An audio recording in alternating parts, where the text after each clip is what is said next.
Hey guys, welcome back. My name is Joe Ellis. I'm a commercial wedding and portrait photographer in Dallas, Texas.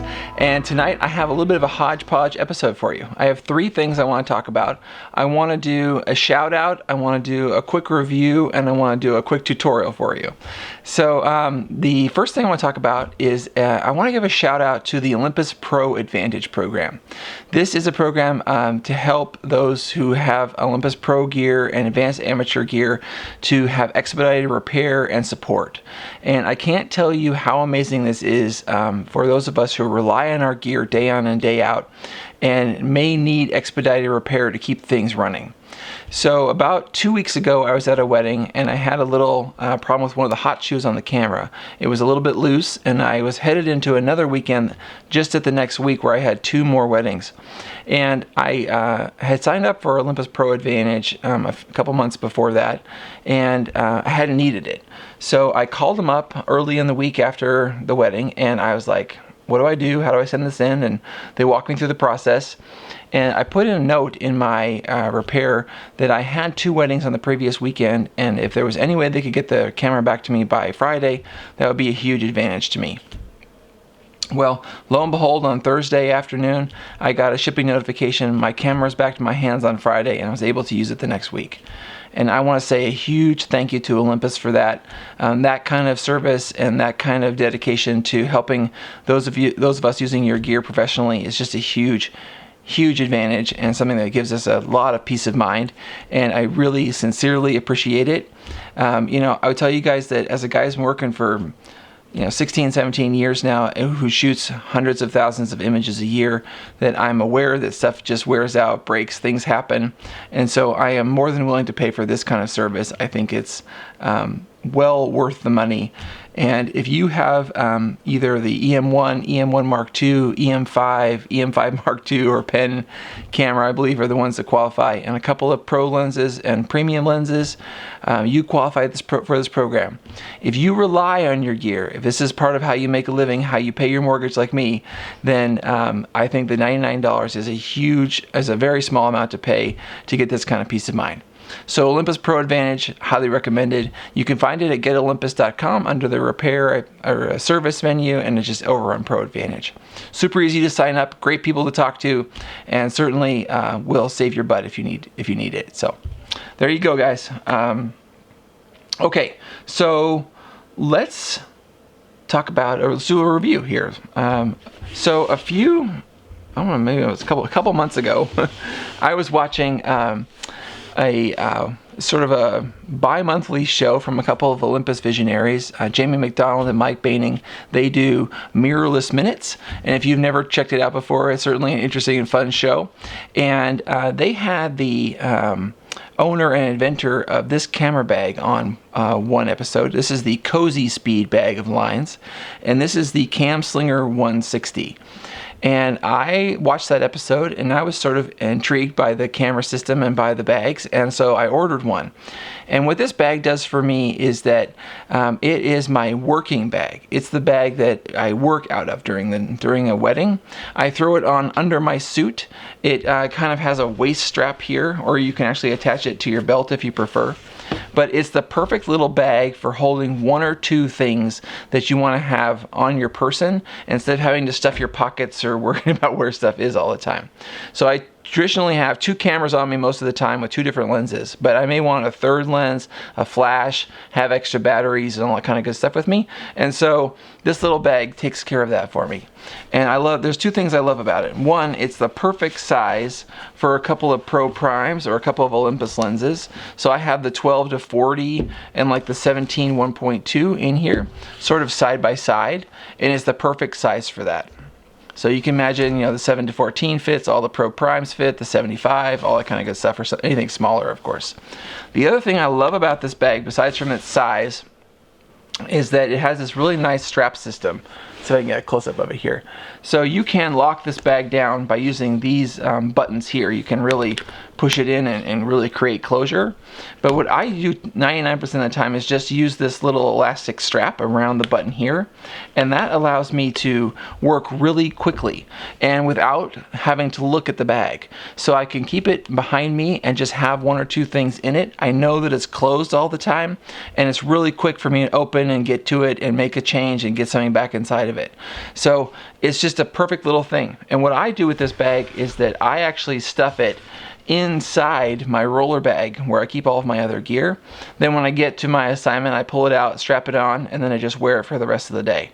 And it's that small. And I love this bag. I love working out of this bag, and I think it's a great thing for Olympus shooters because of how much of our gear can be configured to work in here.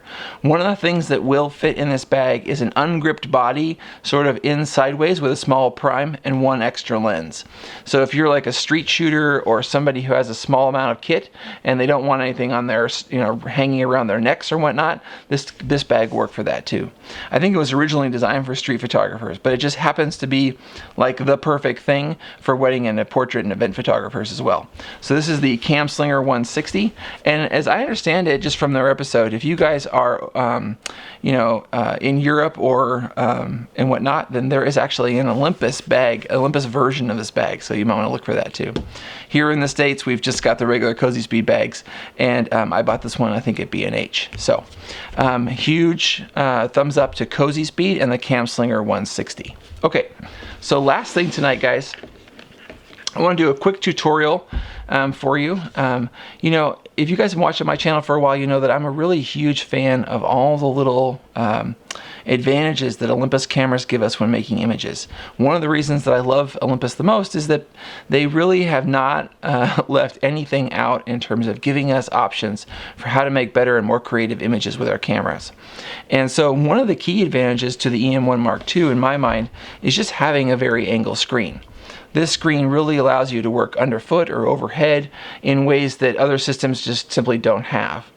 And so one of the things that I love to do in making overhead images is to get the camera as high as possible and make photographs from a vantage point that not many people get to see. And so whether I'm tipping a camera up and getting a straight down shot, or simply getting the camera up 5 or 10 feet and then making a shot that goes out across a ballroom, for example, I love that perspective, and it's something that you don't see every day. And so I kind of consider that just a little mini competitive advantage. So I tend to use a monopod for this. My favorite monopod is this one. If you guys have never seen one of these before, this is a Manfrotto MVM 500A. And this is actually, I think, originally built for videographers. But what I love about it is not only is it like 8 feet tall, but it has these little feet on it that flip out, and it'll actually stand up by itself. Not that I would leave your camera, sitting on this for a long time, but just to point out the fact of how steady this thing is. If you do use it as a monopod, you can just set it down and it'll hold the camera all by itself, just standing straight up and down. And if you put your foot on the bottom of it, you can, of course, change the angle of the monopod. So winds up being super useful. But for this purpose here, what I'm talking about is just putting the camera on top and then extending the monopod and raising up above your head. And so, traditionally you might be using like a self timer for that kind of thing because you're just gonna need about 10 seconds to raise the camera up and then take a shot. Well, Olympus has done us one better because they have in their drive settings a mode called C. And I love this mode and I use it all the time. So let me show you guys how you set it up. Let me move this right here. Okay, so you guys are familiar with all the drive settings in the EM1 Mark II. If you just keep scrolling over from single advanced mode, you'll find C. And if you've never used it before, let me just describe the settings that are on here. The first number here, the 10 seconds I have set, is the amount of time that you have to get set for the first photo. So if I have the camera up on a monopod, I have 10 seconds to kind of hit the shutter button, raise it above my head, get my framing in place. Okay? The next number is the number of shots it's going to take. So I love the fact that now, instead of just doing one shot in a self timer or having to do something like an HDR or a bracket or something to get more than one exposure, we can actually set the camera to do like 3 or 4 or 5 exposures for us, all while it's still up on the same monopod. So you're not having to lower the camera, raise the camera, lower the camera, raise the camera. And you don't have to trigger it between frames. You just trigger it once and it shoots 3 frames. Okay, so I have it set for 3 frames. And then the next number is how long there is between each frame. Okay, so in my case, I just have it set for half a second. You may want longer, you may want shorter, depending on your uses. And the last thing that's on there is actually super important to me, and that is that it actually will ask you if you want it to autofocus between each frame.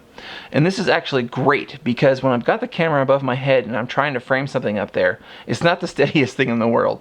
And the last thing I want, let's say I'm focusing on a tabletop or something, is for the camera to focus on the ground because I had the framing a little bit over and miss focus on what I want. So when I have the camera above my head, I have the camera autofocus between each frame. That way it gives me a second to kind of mess with the composition and make sure that I've got it. And usually in 1 or 2 attempts, I've got the perfect photo. Also, if I need to do this in a hurry, like let's say something amazing is happening on the dance floor and I really want like a top-down view of it, I will just turn it into C mode real quickly and boom, I've got it above my head and I'm ready to rock. So not only is it fast, convenient, easy, does not require you to set up a Wi-Fi connection, does not want to take different exposure values, it just is a real great way to get a little competitive advantage in your work. So try it out, guys. Stick it on a monopod, get it up high, get a new perspective. That's what it's all about. So that is the C mode under Drive for custom advanced mode, I guess. So that's it, guys. I just wanted to give a shout out to Olympus Pro Advantage. Absolutely 100% thumbs up. If you are a pro who relies on their gear, this is absolutely worth the $99 a year. The Cosyspeed Camslinger 160, one of my new favorite bags. It sits under my coat, under my suit coat, and just holds a little bit of gear. It's a great bag to work out of. And last but not least, if you're looking for a new way to take a top-down, a high perspective photo, check out C mode on your EM1 Mark II. That's it, guys. A happy Memorial Day. Thanks for watching. Please subscribe, hit the notifications. More videos coming at you soon. Thanks and good night.